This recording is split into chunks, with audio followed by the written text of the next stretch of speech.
So I thought this week I'd talk about how I go about learning a scale rather than the scales themselves, because I'm pretty structured in how I approach this.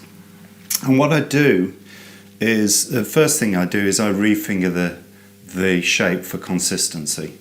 So for example, if it's close to a chromatic scale, if there's 9, 10 and 11, 12 notes in the scale, I'll refinger it so I put 4 notes on a string.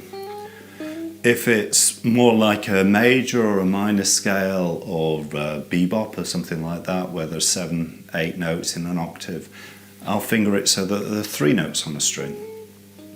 And then pentatonics, more complex arpeggios like ninths and things, I'll put 2 notes on a string, or alternatively I'll do sort of a 1-3-1 type pattern. If it's a simple arpeggio or just straight intervals, I'll put 1 note on a string. And even if that results in quite a horrible stretch, as long as I can hit the stretch, as long as I can physically do it, I'd rather keep that consistency than refinger it to make it easier to play but break the consistency.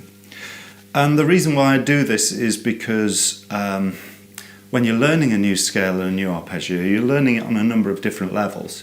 Firstly, you've got to learn the sound of it. You're learning it for a reason. Maybe it's got a quirky sound, some quirky intervals in there.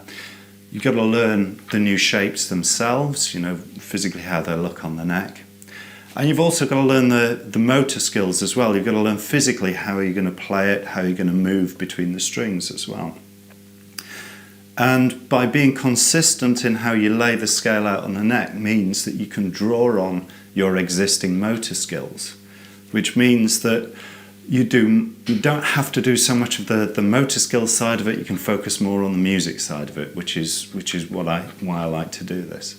So for example, let me give you a 3-note per string scale. So this is something that I'm just going to make up. I'm just doing 3 notes on a string, so let's just do 3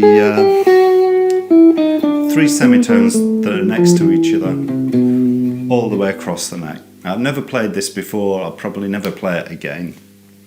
But let's see if I can play descending 4s like this.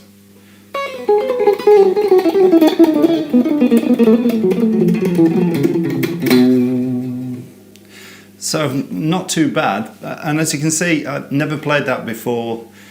A bit ropey, but the motor skills are there because I'm drawing on existing skills. I'm not having to learn anything new, which means that I can focus much more on how the scale sounds and how I'm going to use it in the music that I'm making, and much less on physically how I'm going to play it because I already have those skills. So hopefully that's useful for you. Let me know if this kind of video is useful for you, where I'm talking about how I learn rather than what I learn, and I'll do more of them. And otherwise we'll catch up next time. See you later.